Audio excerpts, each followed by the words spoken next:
दोस्तों वैसे तो हमारे देश भारत के अलग अलग इलाकों में बेशुमार अलग अलग नामों के देवी देवताओं को और साधु संतों को पूजा जाता है, मगर इन सभी में से भी साईं बाबा वो नाम है जो अक्सर सबसे ज्यादा चर्चाओं में रहता है। और साईं बाबा के चर्चाओं में रहने की वजह भी कोई पॉजिटिव नहीं है, बल्कि ये तो एक विवाद की वजह से रहता है, वही विवाद की जो साईं बाबा के धर्म से जुड़ा है। दरअसल दोस्तों मामला ये है कि जहाँ एक तरफ हिंदुओं का एक बड़ा ग्रुप साईं बाबा को मानता है, उनकी पूजा करता है, उनके मंदिर में दर्शन के लिए जाता है, उनके मंदिर पर चढ़ावा चढ़ाता है, तो वहीं दूसरी तरफ हिंदुओं का ही एक ग्रुप ऐसा भी है जो कि साईं बाबा को पूरी तरह से नकारता है। न सिर्फ नकारता है बल्कि ये भी दावा करता है कि साईं बाबा का साधु संत और भगवान होना तो दूर, बल्कि वो तो एक हिंदू ही नहीं थे, वो तो असल में एक मुसलमान थे कि जिनका नाम चांद मियाँ हुआ करता था। इसीलिए जब साईं बाबा एक हिंदू थे ही नहीं तो फिर उनकी पूजा को भी किस तरह से सही ठहराया जा सकता है। यही वजह है कि अक्सर साईं बाबा के धर्म को लेकर कभी तो दो लोग टीवी के डिबेट में लड़ रहे होते हैं, तो कभी सड़क चौराहों पर भी लड़ रहे होते हैं। अगर आप लोगों को याद हो तो कुछ वक्त पहले तो सोशल मीडिया पर कुछ इस तरह की वीडियो भी वायरल हुई थी, जिसमें ये क्लियरली देखा जा सकता था कि हिंदुओं के कुछ लोगों ने साईं बाबा के एक बड़े मंदिर में जाकर उनके मंदिर को ही पूरी तरह से खत्म कर दिया था या मंदिर में तोड़फोड़ की थी। उस वीडियो में न सिर्फ मंदिर में तोड़फोड़ की थी बल्कि ये भी कहा था कि वो हिंदू भी बेवकूफ है कि जो साईं बाबा को पूजते हैं, क्योंकि साईं बाबा तो एक मुसलमान थे। मगर दोस्तों अब हमारा सवाल भी यही है कि आखिर साईं बाबा थे कौन, एक हिंदू थे या फिर एक मुसलमान थे? अगर वो एक मुसलमान थे तो आखिर हिंदू लोग उनको पूजते क्यों हैं? और आखिर आज के दौर में भारत के साथ साथ पूरी दुनिया के अलग अलग इलाकों में उनके बड़े बड़े मंदिर क्यों मौजूद है? तो दोस्तों आज के इस वीडियो में हम इन्हीं सारे सवालों के जवाब जानने वाले हैं। साथ में ये भी जानेंगे कि आखिर दुनिया भर के मुसलमान भी साईं बाबा के बारे में क्या सोचते हैं। दोस्तों सबसे पहले तो मैं आप लोगों के सामने क्लियर करती चलूं कि साईं बाबा की शुरुआती जिंदगी से रिलेटेड ज्यादा कुछ ऐतिहासिक किताबों में मौजूद नहीं है, मगर जो कुछ भी एविडेंस है वो इस बात की तरफ इशारा करते हैं कि साईं बाबा का जन्म सन 1838 से लेकर 1842 के बीच में हुआ था और उनकी पैदाइश की जगह यानी उनके जन्म का स्थान निजाम दक्कन की रियासत के एक छोटे से गांव पथरी को बताया जाता है। हालांकि ये माना जाता है कि बाद में साईं बाबा 16 साल की उम्र में ही शिरडी नाम के महाराष्ट्र के गांव में चले गए थे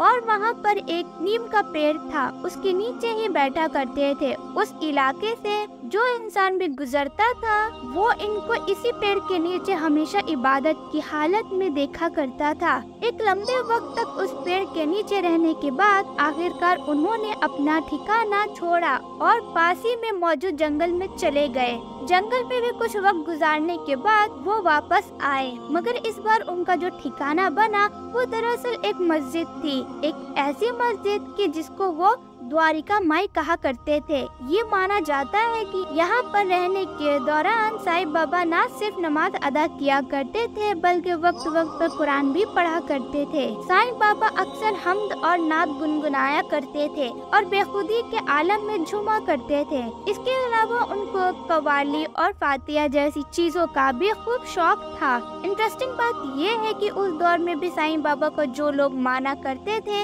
यानी जो उनको फॉलो किया करते थे उसमें से मुस्लिमों से ज्यादा गैर मुस्लिम की तादाद थी। मगर जाहिर है इसके पीछे बहुत सारे लोग ये वजह बताते हैं क्योंकि शिरडी नाम के जिस इलाके में साईं बाबा रहा करते थे इस इलाके में मुस्लिम बहुत कम ही हुआ करते थे, वरना ज्यादातर आबादी तो हिंदुओं की ही थी। भले ही दोस्तों ये भी एक वजह हो सकती है, मगर हाँ इस बात से इनकार नहीं किया जा सकता है कि साईं बाबा के ज्यादा से ज्यादा गैर मुस्लिम फॉलोवर्स होने के पीछे इसके अलावा भी बहुत सारी बड़ी बड़ी वजह थी। दोस्तों, साईं बाबा का एक मुहावरा या फिर ये कहिए कि उनकी जबान से बोला गया एक जुमला आज तक बहुत ज्यादा मशहूर है और वो अपनी जिंदगी में इस जुमले को लोगों के सामने बार बार बोला करते थे और वो जुमला था, सबका मालिक एक। यानी आज भी जब भी साईं बाबा का जिक्र किया जाता है तो इस जुमले को साथ में जरूर बोला जाता है, सबका मालिक एक। इसके अलावा साईं बाबा के बारे में ये भी माना जाता है कि साईं बाबा जब भी अपने फॉलोअर्स में बैठते थे और अपने फॉलोअर्स को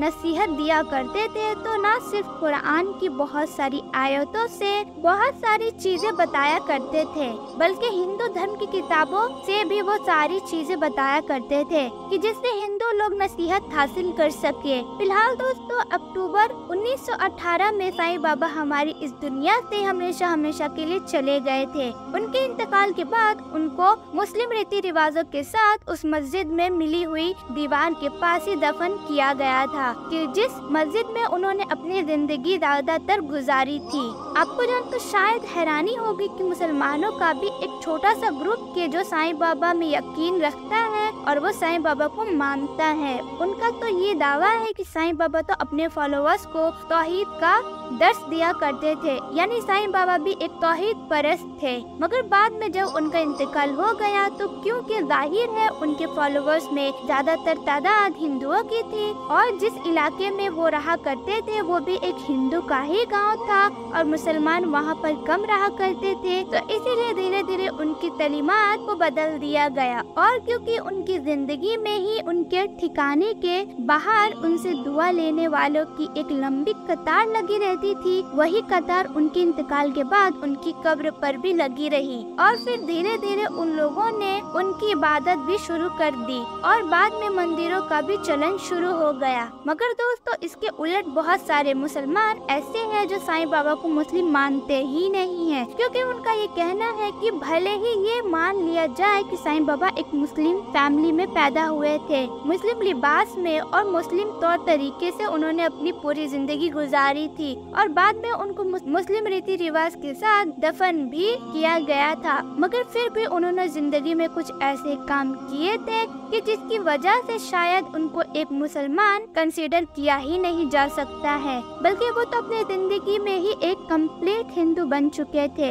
दोस्तों, अब अगर साईं बाबा की जिंदगी हमारे इतिहास की दो और अहम किताबों के जरिए से समझने की कोशिश किया जाए तो ये मामला और भी ज्यादा कॉम्प्लिकेटेड निकलता है। दरअसल मैं बात कर रही हूँ इतिहास की उन दो अहम किताबों के बारे में जिनमें से एक लाइफ ऑफ साईं बाबा जबकि दूसरे को श्री साईं चरित्र के नाम से जाना जाता है। ये दोनों ही ऐसी किताब है कि जिनको हिंदू राइटर की तरफ से लिखा गया है। इन किताबों के मुताबिक साईं बाबा ने अपनी जिंदगी में अपने सबसे खास भक्त को ये बताया था कि उनका जन्म दरअसल एक मुस्लिम फैमिली में नहीं बल्कि एक हिंदू फैमिली में हुआ था। मगर जैसे ही साईं बाबा की उम्र 5 साल हुई थी तो उनके माँ बाप ने उनको एक मुस्लिम फकीर को सौंप दिया था। अभी साईं बाबा ने उस मुस्लिम फैमिली के साथ सिर्फ 4-5 साल ही गुजारे थे कि उस फकीर का इंतकाल हो गया। उसके बाद साईं बाबा की परवरिश गोपाल राव देशमुख ने की थी। यानी दोस्तों, अगर साईं बाबा की जिंदगी का जायजा लिया जाए तो उसमें हिंदू और मुस्लिम यानी दोनों ही धर्म की चीजें बहुत ज्यादा मिक्स मिलती है। इसीलिए ये पता लगाना बड़ा मुश्किल काम है कि आखिर साईं बाबा हिंदू थे या फिर मुसलमान थे। मगर हाँ, जो उनके फॉलोवर हैं, जो उनको सच्चे दिल से मानते हैं और उनकी पूजा करते हैं, वो हमेशा जब भी ये विवाद होता है तो यही कहते हैं कि उन्हें इस बात से फर्क नहीं पड़ता है कि वो हिंदू थे या फिर मुसलमान थे, क्योंकि उनका कहना है कि साईं बाबा का तो मैसेज ही ये था कि सबका मालिक एक। और इसीलिए साईं बाबा ने पूरी जिंदगी विपिस यानी शांति का संदेश देते हुए गुजारी थी। फिलहाल दोस्तों, आज की अपनी वीडियो को हम यहीं पर खत्म करते हैं। वीडियो पसंद आने पर न सिर्फ वीडियो को लाइक करें बल्कि अपने फ्रेंड्स के साथ जरूर शेयर करें और इसी तरह की नॉलेज और इस्लामिक हिस्टोरिकल वीडियो हमेशा देखने के लिए हमारे इस चैनल को सब्सक्राइब करके साथ ही साथ बेल आइकन को भी जरूर प्रेस कर दें।